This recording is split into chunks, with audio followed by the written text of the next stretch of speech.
오늘은 이사야 63장 말씀인데요. 우리 연우가 나와서 봉독하도록 하겠습니다. 이사야 63장 7절부터 19절까지입니다.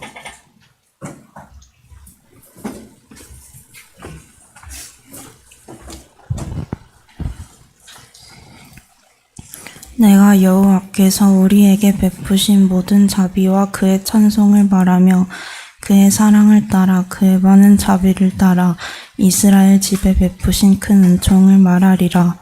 그가 말씀하시되 그들은 실로 나의 백성이요 거짓을 행하지 아니하는 자녀라 하시고 그들의 구원자가 되사 그들의 모든 환난에 동참하사 자기 앞에 사자로 하여금 그들을 구원하시며 그의 사랑과 그의 자비로 그들을 구원하시고 옛적 모든 날에 그들을 드시며 안으셨으나 그들이 반역하여 주의 성령을 근심하게 하였으므로 그가 돌이켜 그들의 대적이 되사 친히 그들을 치셨더니 백성이 옛적 모세의 때를 기억하여 이르되 백성과 양떼의 목자를 바다에서 올라오게 하시니까 이제 어디 계시냐 그들 가운데에 성령을 두시니까 이제 어디 계시냐 그의 영광의 팔이 모세의 오른손을 이끄시며 그의 이름을 영원하게 하려 하사 그들 앞에서 물을 갈라지게 하시고 그들을 깊음으로 인도하시되 광야에 있는 말같이 넘어지지 않게 하시니가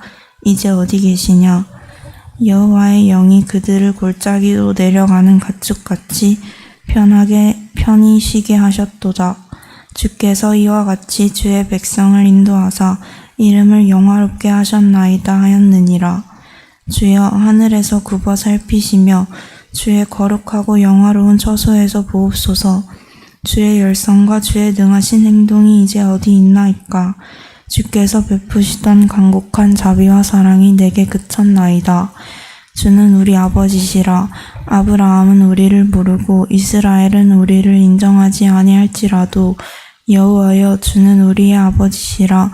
옛날부터 주의 이름을 우리의 구속자라 하셨거늘 여호와여 어찌하여 우리로 주의 길에서 떠나게 하시며 우리의 마음을 완고하게 하사 주를 경외하지 않게 하시나이까. 원하건대 주의 종들 곧 주의 기업인 지파들을 위하사 돌아오시옵소서. 주의 거룩한 백성이 땅을 차지한 지 오래지 아니하여서 우리의 원수가 주의 성소를 유린하였사오니 우리는 주의 다스림을 받지 못하는 자 같으며 주의 이름으로 일컬음을 받지 못하는 자 같이 되었나이다. 아멘.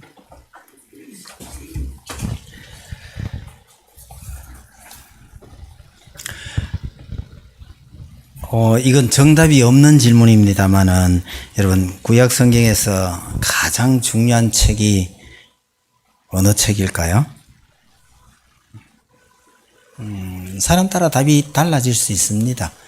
그러니까 정해진 정답이 있는 건 아니고 다를 수 있습니다만은 일반적으로 본다면 신명기라고 하는 대답이 제일 좋을 듯 합니다. 그래서 신명기 말씀을 유난히 중요하게 여기고 그러는 분들이 들어 있습니다. 신명기 다음에 하나 더 꼽으라면요. 1번도 정답이 없는데 2번이 정답이 있겠습니까? 그죠?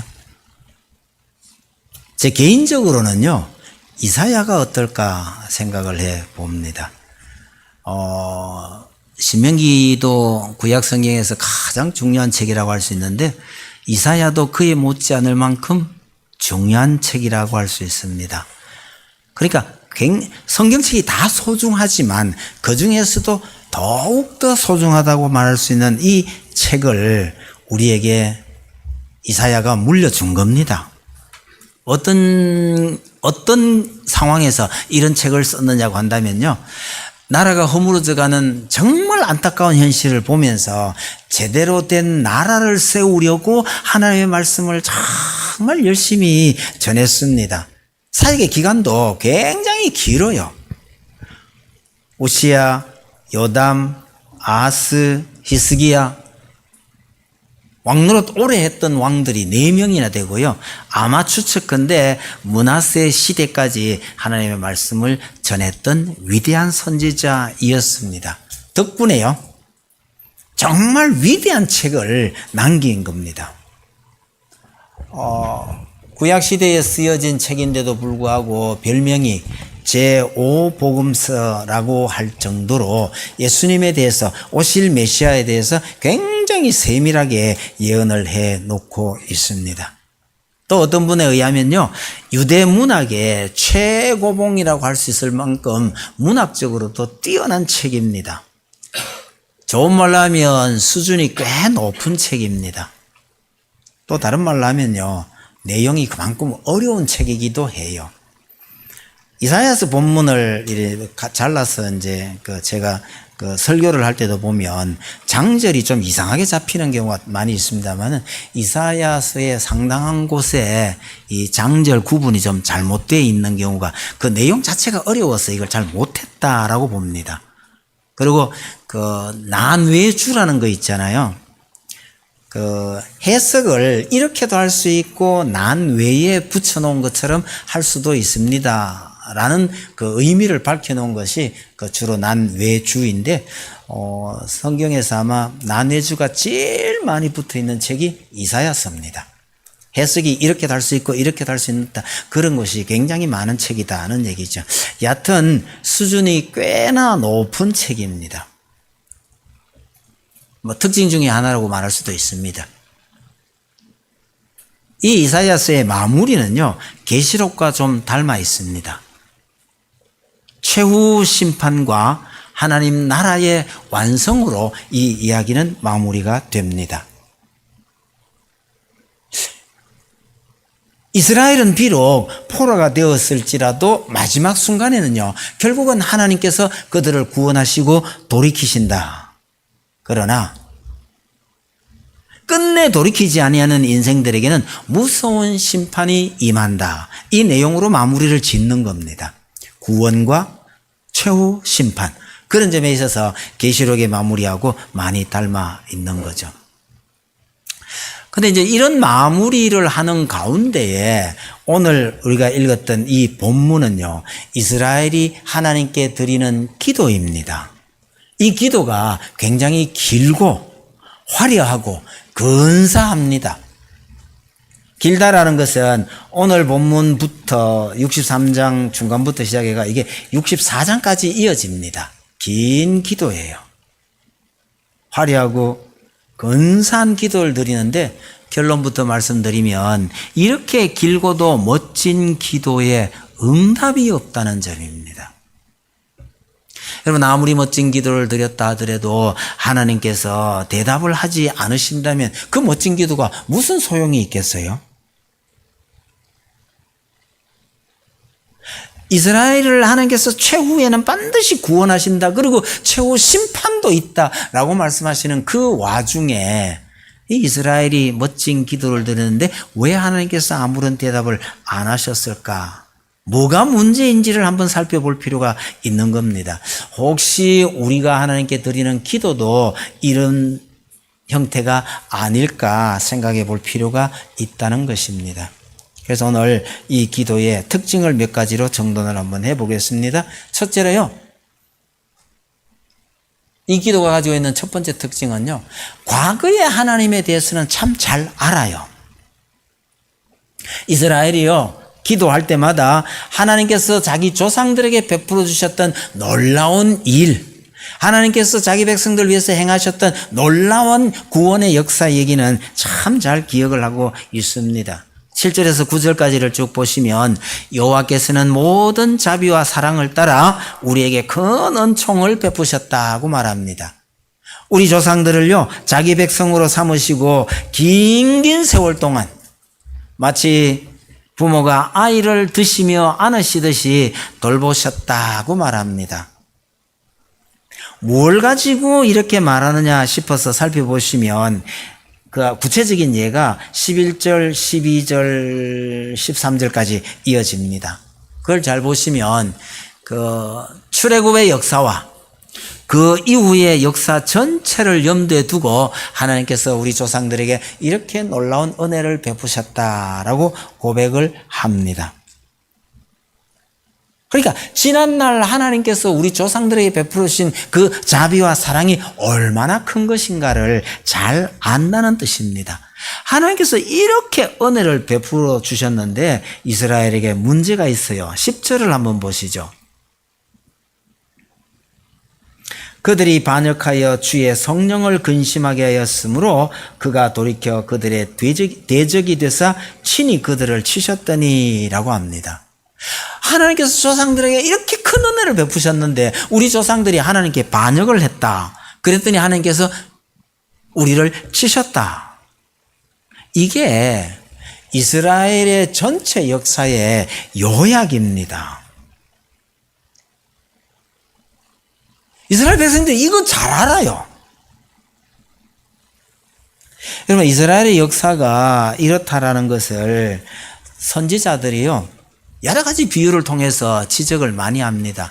호세아는 이런 이스라엘의 역사를 이렇게 말합니다. 남편과 아내를 버리고 간부를 따라 집을 나갔다가 인신매매범에 걸려서 팔려간 아내와 같다. 그렇게 이야기합니다. 에스겔은 한술 더 뜹니다. 지난주 저희들 공부했던 데 나온 내용입니다. 태어나자마자 버려진 피투성이를 데려다가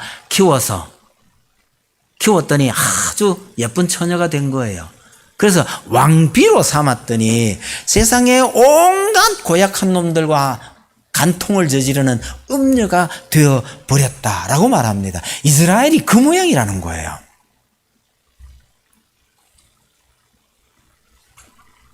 여러분, 우리 조상들이 이렇게 하나님께 반역했다고 고백을 하니까 그러면 이거는 반성인가요? 아니면 회개인가요? 이 10절 말씀이 그렇게 반성이었던 회개였다면 얼마나 좋았을까 싶은데 회개한 게 아니고요. 우리 조상들에게 그렇게 은혜를 베푸셨던 그 하나님은 지금 어디 계시냐고 묻고 있는 겁니다.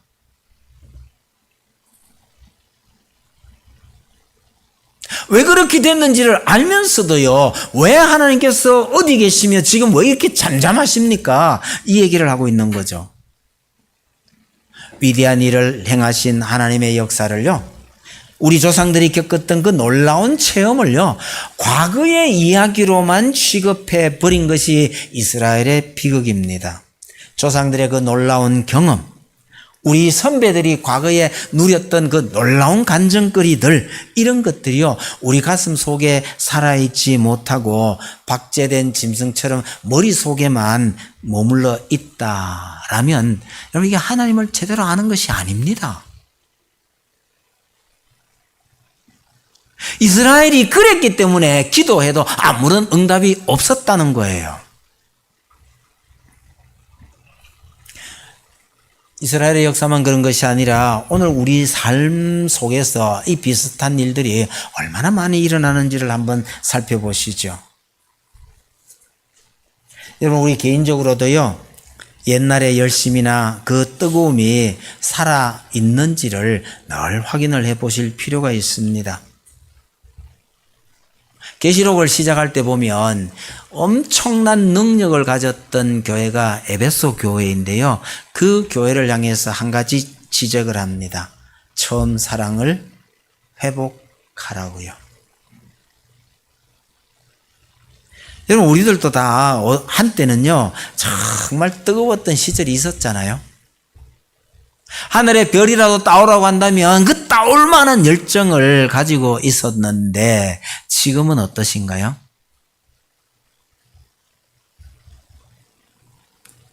사람이 변해서 그럴까요? 아니면요, 그때 사람을 잘못 봐서 그럴까요?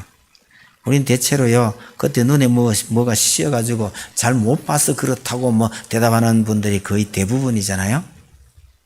설령 그렇다고 하더라도 그 젊은 날 했던 그 약속요, 그걸 끝까지 지킬 정열은 가지고 있어야 합니다. 이 참 복된 사람이에요. 사람은 상황 따라서 참 잘 변하는 것 같아요. 그러나 흔히 하는 말로요, 초심을 잃지 않아야 합니다. 힘들고 어렵던 시절을 잊지 않는 것이 오늘의 행복을 누리는 비결이기도 하죠. 그래서 사람이 그렇게 잘 안 되나 봐요. 근데 진짜 성경이 말하는 것은요, 사람들 사이에서는 그렇게 변했다 하더라도 하나님은요, 변함없이 우리를 사랑하고 계신다는 것을 잊지 말라고 합니다. 하나님은 어제나 오늘이나 변함없으신 분이라고 합니다. 우리 선조들이 체험했던 그 하나님의 은혜가 오늘 우리의 것처럼 여겨져야 합니다. 그런 하나님을 향하여 옛날에 우리가 젊은 시절에 아니면 예전에 가졌던 그 뜨거운 열심 말이죠. 그게 오늘 현실적인 우리의 열심이어야 합니다. 그거 식으면 안 된다는 얘기죠.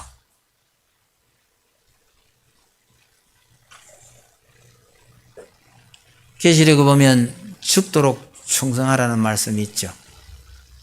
이 말이 임직식 때 자주 쓰여가지고요, 제가 별로 좋아하지를 않습니다.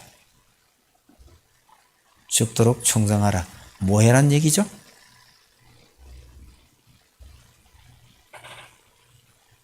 직분을 받기 전에는 막 농떼이 치고 대충대충 교회를 다녔더라도 이젠 직분을 받았으니까 죽도록 열심히 일해라. 그런 뜻으로 쓰이는 경우가 종종 있습니다만은 여러분, 계시록의 말씀은 그렇지 않습니다. 믿음을 저버리지 말란 뜻입니다. 초대교회에 그 무서운 핍박이 닥쳐오고 있을 그 시절에요, 죽도록 충성하라는 것은 죽는 한이 있더라도 믿음을 저버리지 말란 뜻입니다. 그게 충성이에요. 그런 사람은 교회 안에서 일 열심히 하고 이런 거는 논외잖아요. 그건 너무나 당연한 일이니까. 죽는 한이 있더라도 믿음을 저버리지 말라. 이 얘기가 뭡니까? 하나님을 향한 우리의 열심, 하나님 위해서 충성하고자 하던 그 마음 변치 말란 얘기죠. 이스라엘의 문제가 뭐라고요? 과거에 조상들에게 베풀으셨던 그 위대한 역사가 그게 과거의 이야기로만 알고 있는 겁니다. 여러분, 혹시 우리가 젊은 시절에 아니면 우리가 어려울 때에 하나님께 매어달리면서 받았던 그 하나님에 대한 체험이요, 우리 아이들에게 전해지지 않고 아이들은요, 우리 아버지는 옛날에 그랬단다로 끝난다면 믿음이 제대로 전수되고 있는 게 아니란 얘기입니다. 불행하다는 뜻입니다. 그 옛날 조상들에게 베풀으셨던 그 은혜는 오늘날도 그대로 다시 일어날 수 있는 현실적인 이야기다 라고 알았어야 하는데, 이스라엘은요, 그 모든 이야기들이 과거 하나님의 역사로만 기억하고 있고 오늘 우리와는 상관이 없는 걸로 알았다는 것이 문제라는 얘기죠.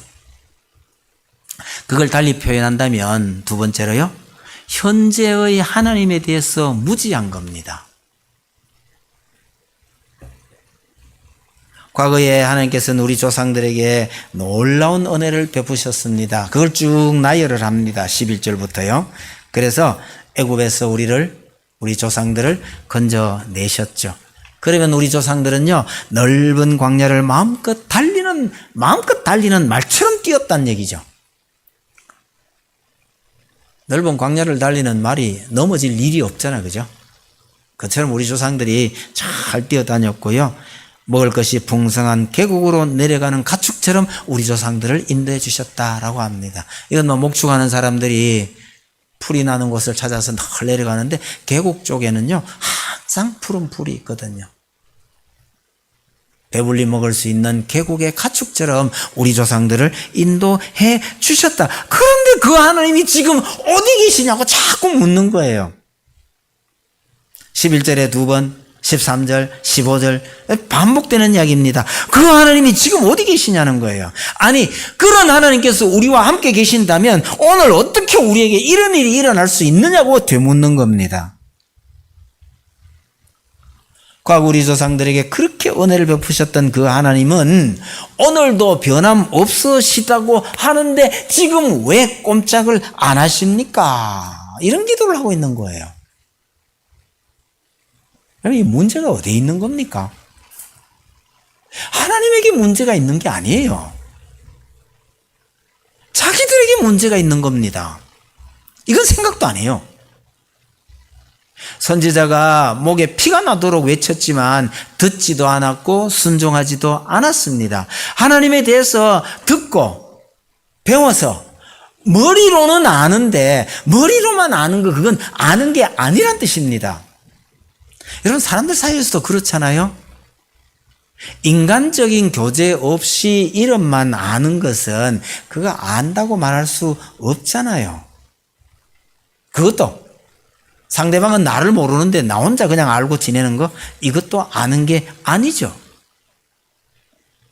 이스라엘은요 하나님의 말씀에 순종하거나 헌신하거나 그렇게 하지 않고요 그냥 듣는 척만 했을 뿐입니다. 진짜 하나님을 안다는 것은 하나님께 드리는 것이 있어야 하고 또 하나님께서 주는 거 받는 것이 있어야죠. 주고 받고 하는 것이 필요하다는 뜻입니다. 이게 교제잖아요. 말씀에 순종하고 그분이 주시는 응답을 누려야 그게 진정한 의미에서 교제 아니겠습니까? 오래전에 들었던 이야기입니다마는 어떤 집사님이 인도네시아에서 어찌어찌 하다 보니까 참 목숨 걸고 선교를 하고 있었던 모양입니다. 집사님이 무슨 일로 그곳에 갔었는지 모르지만 어쨌든 선교하게 됐는데 본인 생각에도요, 이 아는 게 부족해요. 그리고 무슨 특별한 은사가 있는 것도 아니었습니다. 그런데 복음을 전하다 보니요, 죽을 병에 걸린 어떤 현지인이 살려달라고, 당신이 말하는 그 하나님께 기도해서 나 좀 살려달라고 요청을 하더랍니다. 병원도 약도 없는 곳에서 아무런 방법이 없잖아요. 아무런 방법이 없는 그곳에서 이분이 그냥 기도했을 뿐인데요. 세상에 그 죽을 병이 낫더랍니다. 본인이 더 놀랬대요.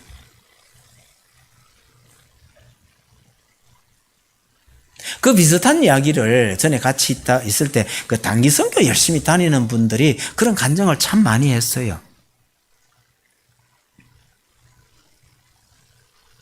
자기들은 그냥 미용도 해주고 그 다음에 이거 손에 넣는 수지침이 있잖아요. 이거 가지고 선교하러 갔는데 이 수지침 가는 게 무슨 중병 고치는 거 아니잖아요. 진짜 가벼운 거 이렇게 침 놓고 하면 이게 잘 듣더라 이랬는데 가끔 가다가 있잖아요. 진짜 죽을 병 걸린 사람이 와서 기도해달라고 하고 자기 병 고쳐달라고 합니다. 방법 없잖아요. 그런데 우리는 이런 거 뭐합니다. 이럴 수도 없잖아요. 그래서 막 같이 기도합시다 하고 했는데 낫더라는 거예요. 여러분 이분들이요 1년에 몇 차례씩 단기선교를 자꾸 나갑니다. 그 맛을 들인 거예요. 말씀에 순종할 때 다른 말로 하면요 우리 힘으로 해볼 수 있는 게 아무도 없다고 하는 그 고백 속에 다시 말하면요 전적으로 하나님만 의지하는 그곳에 하나님께서 역사하시더라는 거예요. 그게 하나님을 아는 것입니다. 여러분 성경이 굉장히 많이 강조하잖아요. 성경은 머리로 배우는 것이기도 하지만 이 자칫 말하면 이럽니다. 성경은 머리로 배우는 것이 아니다 이러는데 그 아니다 하면 안 돼요. 성경은 머리로 배우는 것이기도 하지만 행함으로 배우는 것입니다. 진짜 배움은 행함으로 이루어지는 것입니다. 학교 과목에다 비유한다면요 실습을 해야만 학점을 주는 과목하고 비슷합니다. 실습만으로 점수를 주는 건 아니잖아, 그죠? 이론도 배워야죠. 그런데 반드시 실습을 통해서 학점을 주는 과목하고 비슷하다는 사실을 잊지 마시길 바랍니다. 어설픈 선교사님들에 대한 이야기를 제가 조금 했는데, 이분들의 이야기 속에서 제가 들으면서 제일 재밌었던 거는요, 선교지에서 그런 치유의 은사를 체험한 분들이 한국에 들어와서도 해봤는데 한국에 들어오니까 안 되더랍니다. 안 되더래요. 왜 그럴까요? 한국에 딱 들어오는 순간에요, 하나님 아니라도 믿을 구석이 많기 때문입니다. 자기들의 능력이 아니라는 거예요.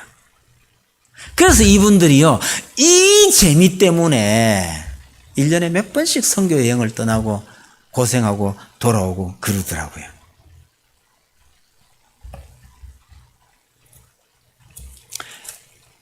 (16절을) 한번 보십시다. 주는 우리 아버지시라. 아브라함은 우리를 모르고 이스라엘은 우리를 인정하지 아니할지라도 여호와여, 주는 우리의 아버지시라.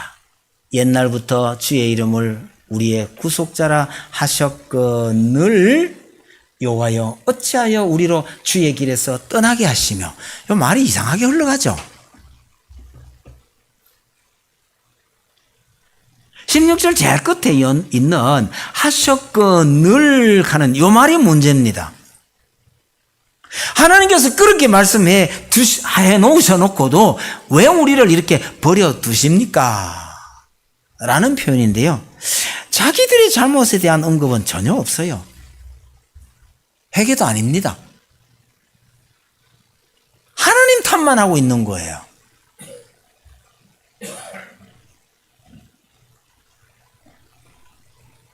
여러분, 이게 하나님께서 이스라엘 백성들이 이런 소리 할 거라는 것을 오래전에 아시고요, 신명기 31장에 이런 말씀이 훗날 이스라엘 백성들이 하게 될 거라고 미리 말씀 다 해 두셨습니다.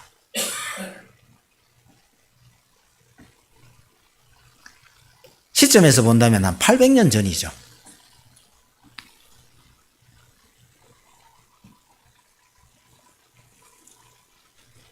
이스라엘의 이런 태도가 이게 어제 오늘의 이야기가 사실은 아닙니다. 기드온이 하나님 처음 만났을 때 그런 얘기했죠. 우리 조상들에게 그 놀라운 은혜를 베푸셨던 그 하나님이 살아계신다면 오늘 우리에게 어떻게 이런 일이 있을 수 있습니까? 왜 이런 일이 생겼는데요? 자기들이 하나님을 제대로 섬기지 않아서 하나님의 징계를 받고 있으니까 그런 일이 생겼죠만은 이건 생각 못해요. 아니, 그 옛날 하나님, 그 놀라운 능력을 가졌던 하나님께서 살아계신다면 오늘 어떻게 우리에게 이런 일이 있을 수 있습니까?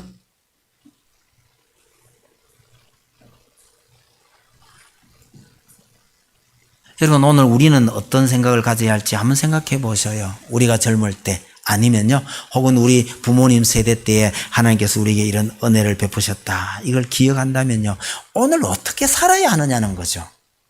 전적으로 하나님을 신뢰하고요, 그분의 뜻을 따라서 살아야 합니다. 이스라엘은요, 선지자가 전해주는 말씀은 듣지도 않고요, 우상을 섬기면서 하나님께 기도는 그럴싸하게 합니다. 멋지게 합니다. 그래도 하나님께서 아무런 응답이 없으니까, 아니 그때는 하나님께서 살아계신 듯 했는데 이제는 왜 이러십니까? 왜 우리를 이렇게 버려두십니까? 이런 기도를 하고 있는 거예요. 하나님께서 한 말씀 정도는 하셔야 할 텐데요. 임마, 너 자신을 한번 돌아봐라. 너가 어떻게 했는지를 한번 돌아보라고 말씀하시지 않겠냔 말이에요. 여러분, 하나님을 알지 못하는 이방 종교의 많은 사람들요, 무조건 하고 복 달라고 빌고 기도하는 분들은요, 내 기도를 들으시는 그분이 어떤 분인지에 대해서 아무런 생각이 없어요. 그러니 도둑질하는 사람이 차를 한 대 사고요, 고사를 지내잖아요. 일 잘 되게 해달라고요. 그거 참 얼마나 웃기는 얘기인지 한번 해보세요.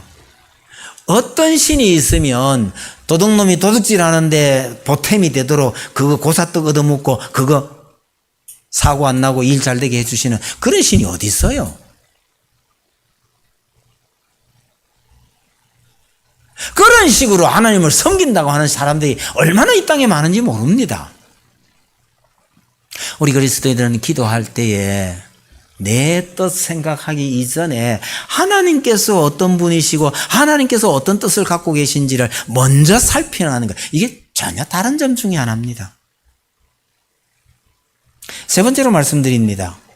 이 이스라엘의 기도는요, 자신에 대해서 무지한 기도예요. 하나님에 대해서 무지한 결과 자신에 대해서도 무지한 겁니다. 여러분, 하나님께서 자신들을 버린 듯한 이유가 무엇인지를 자기 자신에게서 찾아야 했다는 거죠. 왜 우리 기도를 들으시지 않는지 자기 자신을 살폈어야 했다는 거예요. 그런데 여러분, 만약에 내가 정말 하나님의 자녀가 맞느냐고 살펴봤는데 하나님의 자녀가 틀림이 없다고 생각한다면요, 우리가 드린 기도를 하나님께서 받으신 줄 믿고 평안해버려야 됩니다. 전에 어떤 목사님은 정말 고통스러울 때 기도했으니 이제 자자. 그래서 주무신대요. 기도했으니 자자. 보통은 잠이 잘 안 올 거 아니겠어, 그죠? 그렇게 고민스러울 정도면 잠이 잘 안 올 텐데요. 기도하기 전까진 고민하고, 그래서 기도했고, 그랬으면 잊어버리고 자자. 이게 하나님을 신뢰하는 태도라는 거죠.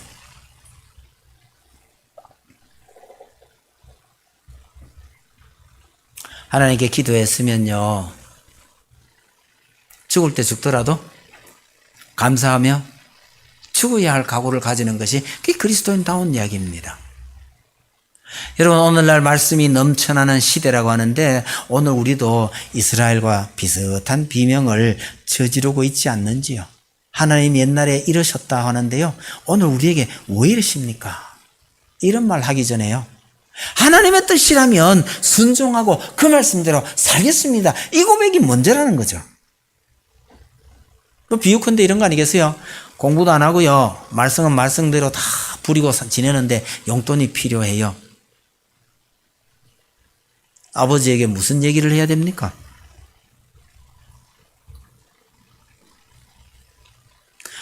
아버지의 재력이 얼마나 대단한지 구구절절히 읊어댄다면 용돈이 나오겠어요? 그게 아버지의 재력의 문제가 아니잖아요.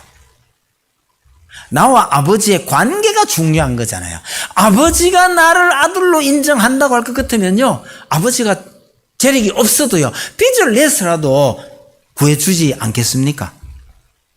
그런데 아무리 돈이 많아도요, 저 아들이 믿음지가 않으면 돈 안 나오잖아요. 관계가 더 중요한 것이라는 이야기입니다.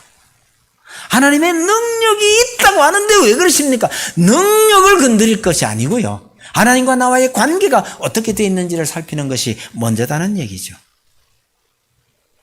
자신을 돌아보지 않고 그냥 좋은 말 다 동원해서 화려한 기도를 한다고 해서 하나님께서 들으시는 거 아니란 얘기죠. 하나님께서 우리의 기도를 들으실 마음이 있어야 하는 겁니다. 자신을 드리는 기도를 해야 되고요, 하나님의 말씀에 따라 자신을 희생하는 기도이어야 합니다. 헌신하는 기도가 말만 화려한 기도보다는 훨씬 더 위력이 있죠. 그러니까 순종이 제사보다 낫다는 말씀이 나오는 겁니다. 이스라엘은요, 제사를 정말 중요하게 여겼습니다. 그러나 하나님은요, 그 제사보다가 순종하는 것이 더 중요하다고 말씀하십니다.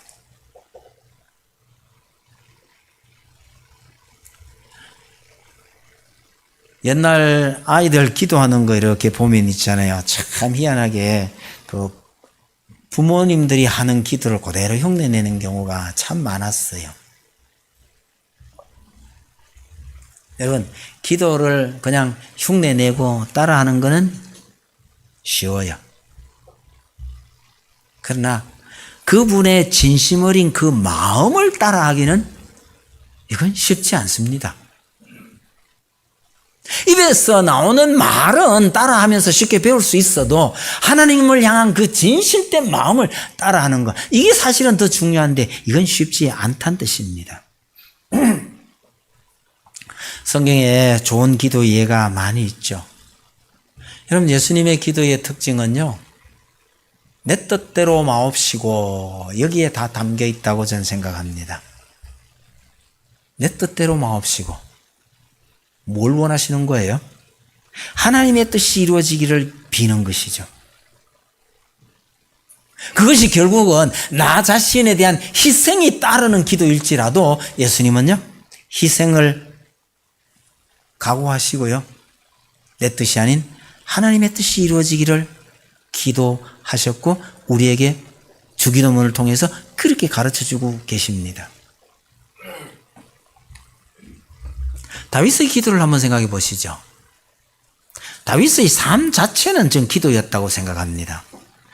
자기를 죽이려고 따라다니는 사울을 죽이지 않고 하나님께 그 처분을 맡겨버렸습니다. 덕분에요, 얼마나 오랫동안 쫓겨 다녀야 했더냐, 그 말이죠.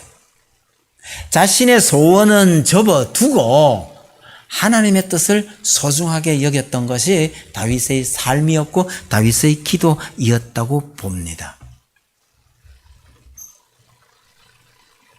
죽느냐 사느냐의 문제에 걸려 있는데도 불구하고요,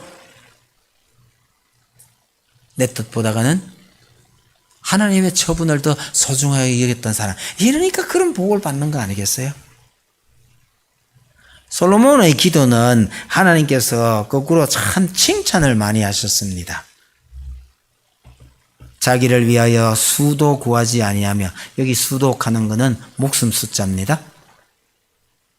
자기를 위하여 수도 구하지 아니하며 부도 구하지 아니하며 자기의 원수의 생명 멸하기도 구하지 아니하고 오직 송사를 듣고 분별하는 지혜를 구하였다. 그것 때문에 하나님께서 너무너무 기뻐하셨잖아요. 사무엘의 기도는 한마디로 중보 기도의 달인이라고 할 수 있을 것 같아요. 사무엘은요, 자신을 위한 기도는 아무것도 하지 않았습니다. 하나님의 뜻을 구하는 기도였거든요. 그런데 이 기도를 쉬지 않겠다고 고백을 했습니다. 여러분, 하나님께서 어떤 기도를 들으실까요? 멋들어지게 말을 잘하는 게 아닙니다. 일단은 어린아이의 기도를 하나님께서 들으셔요.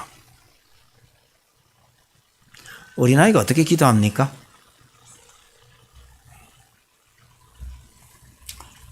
말도 못하는 어린아이는 소원이 있고 원하는 바가 있으면요, 그냥 울기만 하면 돼요. 울기만 하면요, 부모님들이 왜 우냐 이유를 찾아가면서 해결을 해 줍니다. 중요한 게 뭡니까? 말을 어떻게 하느냐가 아니고요, 그 마음을 하나님께 아뢰는 것이 중요하다, 그런 얘기잖아요. 그렇다고 우리가 맨날 어린아이 같은 기도만 할 수는 없잖아요. 이제 좀 컸다고 생각한다면요, 한마디로 하나님께 우리의 진심을 토하는 기도, 내 말만 하고 끝내는 기도가 아니라 하나님의 음성을 듣는, 하나님의 뜻이 무엇인지를 생각하는 기도이어야 합니다. 지난날 하나님께서 베풀으신 놀라운 은혜, 이것만 자꾸 덜먹이지 말고요, 내 진심을 토할 때, 자기 자신을 털어보는 기도를 할 때에 하나님께서 들으신다는 얘기입니다. 마무리하겠습니다. 기도 없이 열심만 내면 언젠가는 큰 사고가 터집니다. 그러니까 기도해야 합니다.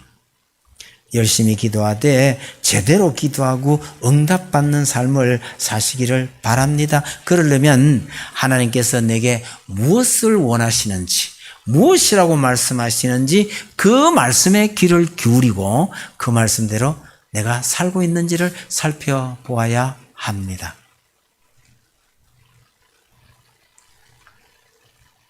요즘 에스겔서 공부하고 또 이사야서 쭉 공부하고 지나오고 이랬었는데요.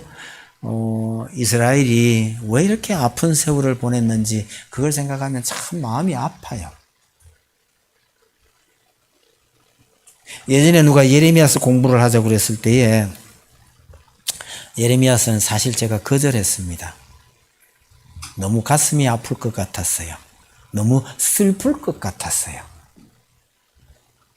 그랬는데 이스라엘의 멸망과 그것을 책망하는 선지자의 글을 읽어도 참 마음이 무겁습니다. 하나님께서는 우리에게 정말 기뻐하라고 말씀하셨는데 여튼 하나님의 말씀, 하나님의 그 말씀대로 살면서 하나님께서 주시는 큰 기쁨을 누리며 사는 우리 성도들이 다 되시기를 바랍니다.